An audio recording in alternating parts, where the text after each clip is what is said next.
Hey everyone, thank you so much for joining us today. We're thrilled to have you here on our next session here using GA4 and BigQuery to upgrade your experimentation. And we're really excited to be joined by our partners, Google and Adswerve. We'll jump right into that in a second. But first, I just want to cover a couple of housekeeping items. First of all, there is a questions tab in the bottom right-hand corner of your screen. So if you have any questions for us as we go, feel free to drop your questions in there.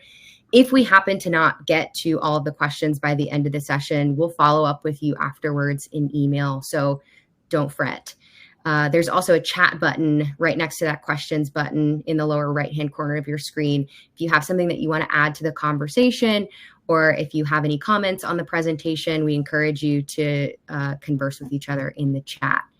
So with that said, we're going to go ahead and get started. And I will do that by introducing myself.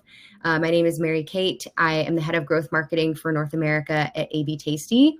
If you're not familiar with A/B Tasty, we are an experience optimization platform that helps companies inch closer to the individual using experimentation, personalization, product recommendation, site search, anything to make the experience better for your end users.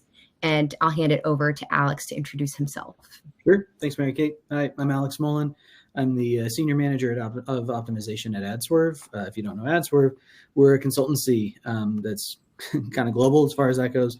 We specialize in media data and tech, specifically in things like media buying and analytics, things like that, but also in A/B testing and optimization. We're a certified Google Premium partner and here to kind of help with all your potential service needs. Cool. So I'm Tej. I've been at Google for about 12 years. I was originally on the ad side as a product manager and as a sales engineer.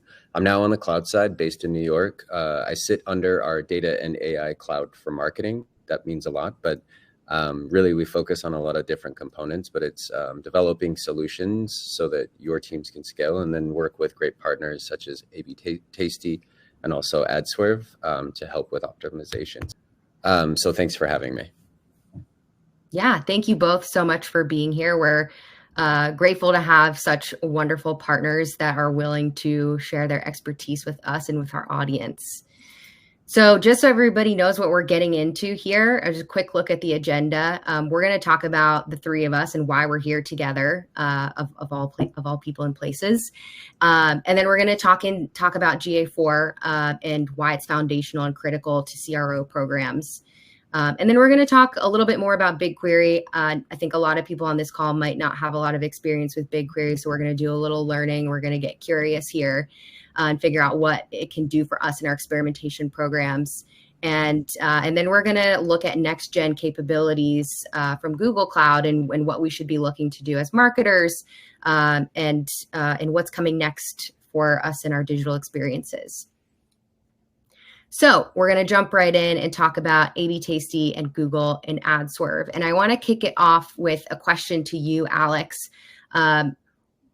Where do you see experimentation and data fitting together, and what's the joint value of pulling together the data warehousing and the experimentation and having these good hypotheses? Yeah, so the way that I tend to look at it is that with experimentation, it's kind of the activation portion of any sort of analysis that you're doing. You get all this data, you work with partners, you implement a ton of tracking and tagging and things like that, generate a bunch of good reports and good insights. Question then becomes, well, now what? So now you look into experimenting, you look into being able to test out some of the hypotheses that you're able to generate from the data that you get from things like GA4. But ultimately, further down the line, you want to be able to kind of see if what you did had the sort of impact or what you tested out had the sort of impact that you were really looking for. So that's where I think kind of where we all kind of sit within this sort of ecosystem. We wind up with gathering good data, being able to run good tests, having a platform like A/B Tasty that's able to provide that sort of, being able to provide those sorts of experiences and get stuff out there. But then on the other side, you also want to be able to verify through disparate data sources, through things like Google BigQuery, to see if what you did actually wound up impacting further down funnel the way that you were hoping. So ultimately, I feel like that's kind of where we all get connected in this sort of ecosystem. Yeah, thanks for that. I think from my side as a marketer and in talking with our customers fairly frequently, speed is also really important. And so I think having access to the data, it's not just like, oh, we have it and it lives somewhere, but having access to it and being able to leverage it and work with some sort of agility is really important. Campaigns change, things go viral on TikTok. You need to be able to adapt and really, pivot with the market when shifts are happening in a timely manner. And so having partners like Google where you have all your data in one place, and having a platform like A/B Tasty where you can get experiments set up and you can get personalization set up super quickly, and have partners who are there to guide you along the way and make those recommendations and make sure that your tests are well designed is essential to being competitive in today's market. All right, so we're going to move on and really start to dig into the Google here. So we're going to talk about GA4 and how we can use it more and leverage it better in CRO programs. So we're actually going to jump into some use cases here and talk about the process of building hypotheses and how the role of data in building those hypotheses. We're going to talk about using GA4 as a data source in BigQuery, and then we're going to go into some experiment and personalization use cases. So Alex, I'll hand it over to you to kick things off here. Yeah, for sure. So as far as building a hypothesis, you can't have a good test without building a good hypothesis. It's essential for any test, and you can't determine the next best steps forward as far as what you should be testing on, or what you should be testing, the sort of approach you should be taking, without kind of seeing where you're starting from. So that's where getting good data out of GA4 comes into play. For a hypothesis, it's an assumption or an idea that's proposed for the sake of testing to determine if it might be true. So in this case, an analytics tool like, say, a GA4, they provide reports that act as a snapshot or a moment in time for how a page or a property or an audience performed at a given time. So it basically tells you, okay, well, this is how it's doing right now, or this is how it did in the past, and we want to try to make some sort of change in order to influence that. So in the example that I have next, or that I have on the right side of the page here, in this case, I'm taking a look at, say, one of our prominent landing pages or one of Adswerve's prominent landing pages, taking a look at our services. We're trying to get people to convert on the Get in Touch button at the top of the screen. In that case, I wound up digging into GA4 in order to figure out how it's performing. Are most of our users clicking that link? Are they performing?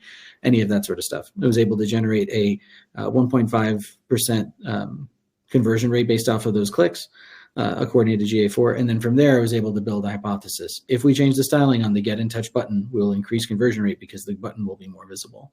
So that gives me an idea in terms of what I'll wind up testing, or what my sort of what it sets the stage for what the changes that I'm going to wind up making.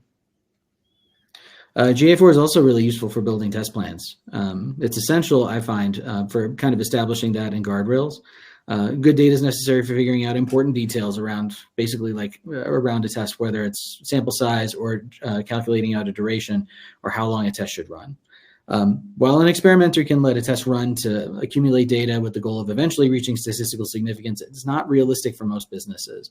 If you wind up, you can have a test that goes on for years potentially before it ever reaches anything close to statistical significance.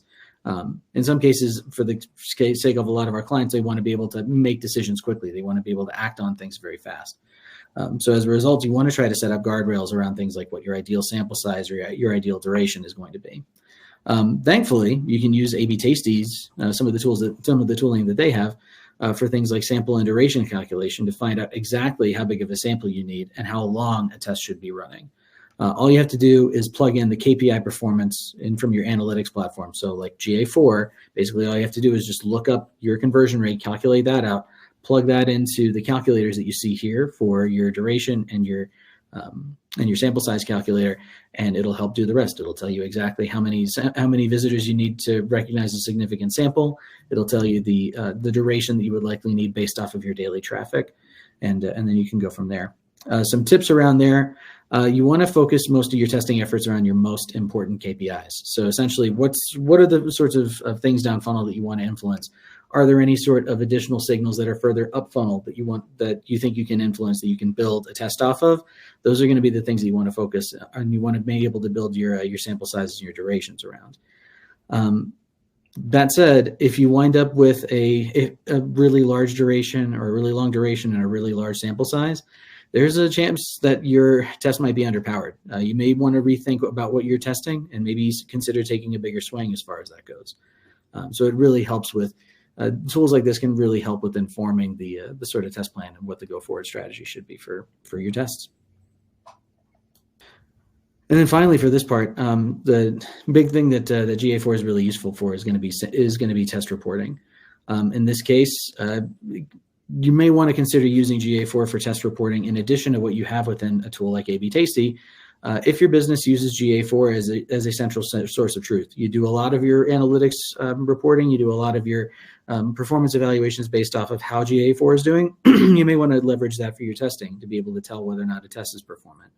If you're concerned about things like tracking alignment, multiple tools, and having multiple tools speak the same language, being able to kind of have them all unite under one platform like a GA4 is going to be really helpful. It's also really useful for things like segmentation. It's going to have options that are going to be pretty much universally applicable that may not be able to find in a testing platform. It's a good way to kind of augment what you already have or what you might be able to get within a testing platform.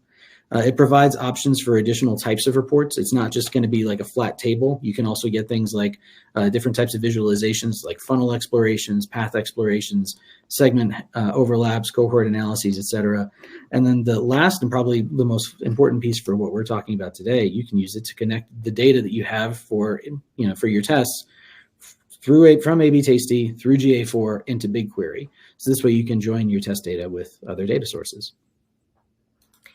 Yeah, so I'm going to talk a little bit more about this segmentation and the aggregated data piece, because for testing to get really good and to really start getting into personalization, you have to have good data segments. You have to have good audience segments. And to your point, while our platform does have some really great algorithm-driven segmentation functionality, we can't pull in from your point of sale or from what's going on in your email or your social audiences. So when you have the ability to see all of those in one place and pull segments from there, it allows you to get to tests that are a little bit more sophisticated and a little more targeted and a little more personal. When you talk about trying to get closer to that one-to-one experience, having better segmentation is going to get you a big step of the way there.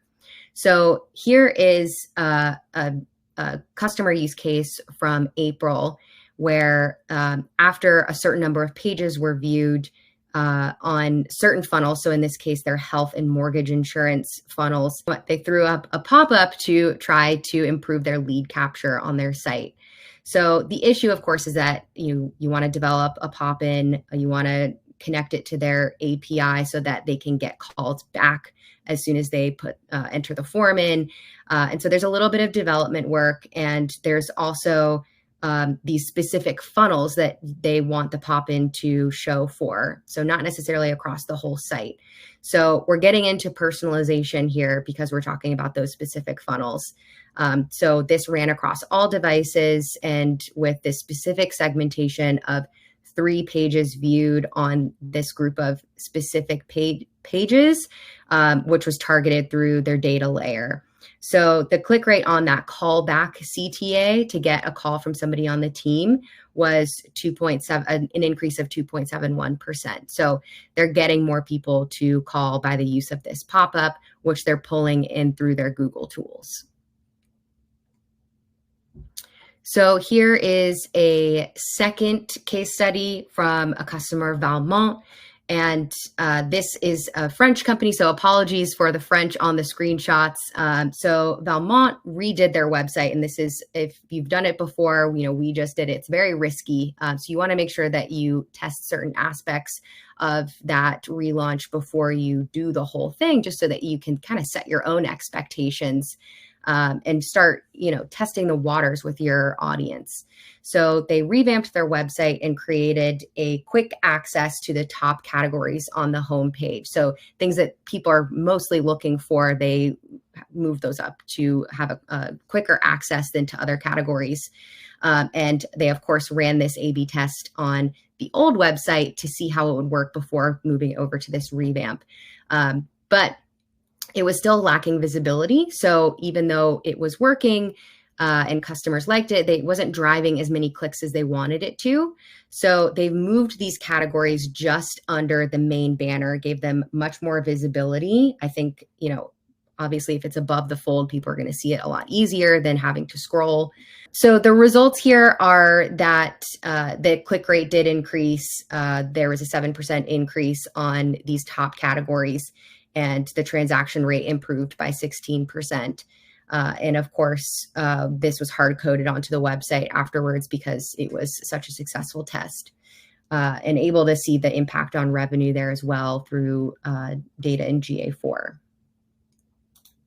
So now we're getting into the section where we're going to talk a little bit more about BigQuery. And as I mentioned, we're going to dive into this subject with open minds, and we're going to get curious and learn about how we can be using BigQuery and GA4 better with our experimentation programs.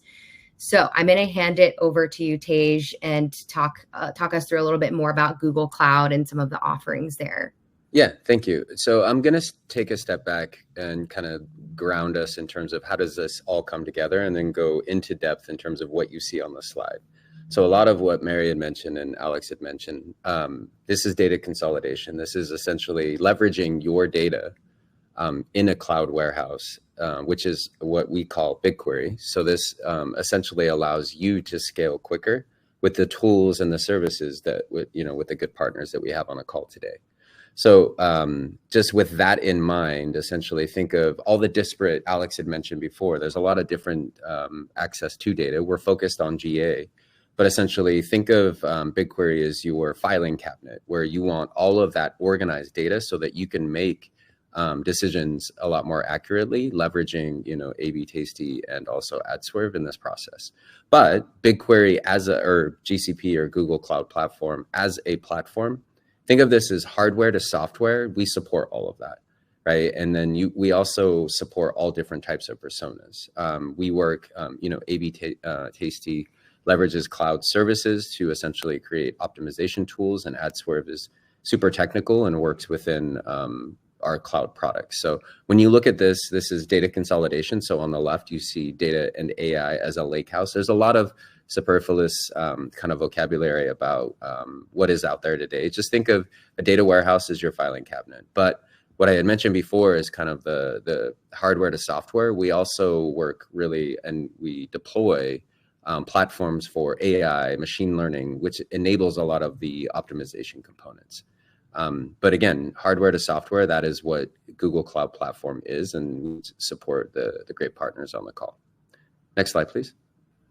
And one thing that I think we forget as Google is like the benefit of our own data warehouse. So if you see here, we have all of these off-the-shelf models. At the top, you have all of the AI models. So we have obviously Gemini, multimodal, across all different types of foundational models for solving specific use cases. Inside of BigQuery, once you've consolidated all of your data or data components, you have all of these task-related models. I saw a lot of French. If you were struggling with some sort of translation for French, we could automate the process of an output. So think of this as optimizing one language to another really seamlessly with obviously the folks on the call. We could translate across a series of different localization applications or websites. So again, that's all centralized on BigQuery. And then moving into kind of domain specific, if you have specific use cases, leverage those models off the shelf within BigQuery. I know Adswerve does a lot of this. And then we're open. If you have your own custom types of models to solve your own types of use cases, we play well with all of the open large language models and machine learning models. But again, I won't go too technical. I usually, we want to obfuscate the tech and really talk about how do we solve really pointed use cases such as this one here. So next slide, please. So a lot of times, this is what we talk about. Hey, I have a lot of disparate data, access to data. So what are the platforms that you're leveraging today? I think Mary had mentioned at the beginning, you have social, you have email, you have all of these different platforms. What we want to leverage, and we don't talk enough about, is that for the most part, it's clicks of buttons to consolidate that data. Again, that's BigQuery. So if you look at this here from a sales and marketing perspective, there's a lot of different data transfer types of consolidation levers that you can pull. So across your Google Ads, your Salesforce, your additional ads platforms, this is just data consolidation. But we're giving, essentially, this is all open source, but we've packaged and essentially given to folks to essentially say, hey, let's integrate for sales and marketing across those different data sources. What are those ways to gain just analytics and insights from the data that we do have? And then what can we leverage from a data foundation so that we can drive better decisions? And then, so just think about this as just overall efficiencies and accurate data versus more data. So these are clicks of buttons to access and consolidate data. Another kind of example, obfuscate the tech. We also want to highlight the native integrations that we have across Google Analytics, Google Cloud Platform, mainly BigQuery, our data warehouse, and then back into our ads platforms. But then you have, A/B Tasty and Adswerve that can come in and it help optimize kind of activating those the GA4 or Google Analytics data. We want to highlight those native integrations across Google Analytics, BigQuery, and our ads products. But then you want to leverage the services and the platforms that we have on the call today, so you can optimize and activate quicker. Thanks for walking us through that. And now we're going to get to what I think is the really exciting part where we're talking about what's next. So when we're thinking about next gen optimization and how we can be leveraging services and leveraging these data tools that, were not around 10 years ago, where do we think that we're moving next? And what should we be doing now to prepare for that or to get off on the right foot? So first, let's talk about data strategies. And I'm going to open it up again here. And whoever wants the mic, the metaphorical microphone, can talk to us about data strategies and the importance there of data. Yeah, so I'll kick it off. Again, just thinking about scale and access to different disparate data silos. So Google Analytics being one of them, really the optimization and the output of any sort of measurement exercise, you really have to have a good understanding of the data that you have access to. More data doesn't necessarily mean better outcomes. So having really defined kind of like an understanding of your data real estate enables those measurements and outputs to be more seamless and more effective. So just being on the cloud side and seeing, there's a lot of different ways to access data. Just that really good understanding of your data develops better strategies. And one thing that I just want to make sure that we touch on, there's a lot of marketers on the presentation today. And so when they think about accessing tools and accessing BigQuery, which requires some knowledge of SQL, how can they think about extracting value from a platform like that? Yeah, extracting, from a marketer's perspective, there really isn't like a specific need to access BigQuery, right? Like if you don't have technical capabilities, what you have are the partners on the call today that can help you leverage just less technical platforms so that you can scale quicker. But you feel more confident if you know that data is consolidated on BigQuery, because then you're not chasing people down in terms of, hey, I need access to this data to run, this type of optimization strategy. But just really feeling confident that it's secure, it's consolidated, and your teams can move a lot faster. So while we have a lot of the capabilities to go in and do deep data engineering or data science, from a marketer's perspective, just ensuring that you can move fast is what is kind of like the peace of mind that BigQuery gives. Now, we can definitely go into, an hour-long discussion of all of the, more technical components, but from a marketer's perspective, it's just ease of use. Human capital is the most, the biggest investment that goes into a lot of this. So how do we move faster and enable folks to be more creative? And that's where BigQuery and our AI platforms come in, but probably a different discussion. Yeah, but clear. And the understanding that everybody's working off of the same data in real time is part of that security and confidence. So we'll move on to data verification and talking about, again, importance of data here, but expand on that a little bit. Yeah, so for verification, a lot of this is more tied to the sort of efforts that you're doing within an optimization program or the context of an optimization program or an experimentation program. At any given point, you probably only have so much visibility into how your test is performing or how your experience is performing at this point. As far as what's next, the sort of connections that we're talking about here enables us to get more of a comprehensive view of what a customer or what a potential user is seeing or doing when they're on one of your properties. So you're able to basically tell if you're having the sort of desired impact that you want when you're making these sorts of changes, when you're personalizing something, for example. Is that having the sort of impact that you wanted further down funnel beyond what you already, or beyond the data that you have access to? If you're able to connect a lot of these sorts of things together, through a tool like a BigQuery or something along those lines, it can give a more comprehensive look of what that user experience is going to wind up being, and then you can kind of optimize from there. So it basically makes it so that you're not just limited to what you can touch on a website. It's also what comes after. So and so looking forward a little bit in terms of what's next. Sometimes I feel like the conversation outpaces what is actually done to a certain extent. And so, we've talked the past many years, I think, about things like omni-channel and about having consolidated data. But in many ways, people are kind of just getting to that because, it takes a long time to orchestrate, to get the right infrastructure set up, to get, to your point, Tej, about human capital, to get people in place and trained up on using some of these tools and just working across different teams. It takes time.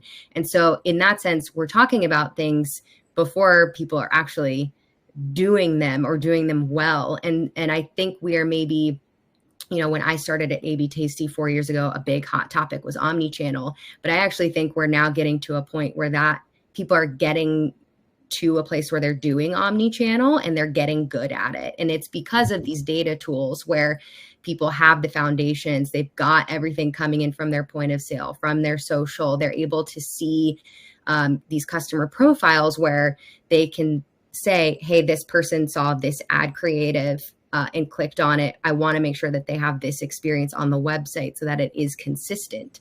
And because we were having those conversations about 4 or 5 years ago, it's just now coming to fruition. And so I feel similarly where everybody's talking about AI and machine learning, and where we're talking about all these cool things that people can do with it, but we're still, maybe 4 or 5 years away from people actually getting good with it. And so when we think about using tools and using AI and really like using them to give value to our customers and to build these better experiences, I think not to bring it back full circle, but I will, it comes back to the data that we have and understanding what's available to us, to your point about, knowing the data real estate and figuring out what's the right way that I should be using AI, and not just like, what is this latest tool? Like, oh, it can make creative for me. Great. Like, but is that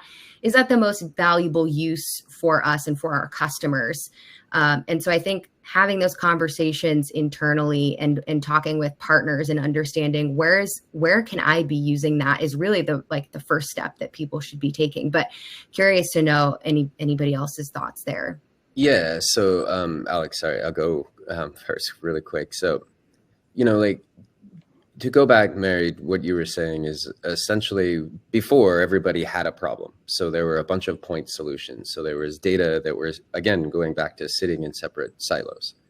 The omni-channel, like you have somebody from Google, a lot of times folks are saying, well, Google is just, focused on the Google products.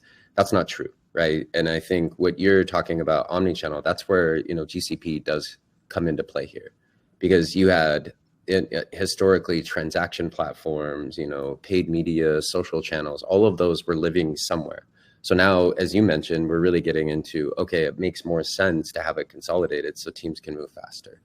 And you bring up the most powerful component to this is that everything was moving so fast before, and it's still it's moving even faster now. And the idea, going back to data strategy and really understanding your data real estate, it's all going to be foundational. It's all going to be grounded on your data, and that needs to be consolidated. Otherwise, all of the AI components are not going to be effective. Like what I keep hearing at all the, kind of like events I go to, or people really excited about AI. If you don't have a data strategy, you won't have an AI strategy. I've stolen that from someone. I'll give credit when I remember, but at the end of the day, it really is like different solutions solve different problems, but then you cause bigger problems. Now bringing all of that together, again, point of sale, transaction, measurement, data collection, like all of that should be consolidated, especially for optimization, but even more so from like AI. So that brings us to the end of the session, and I just want to thank our speakers here. Thank you both for joining us, and thank all of you for taking time out of your day to watch this presentation.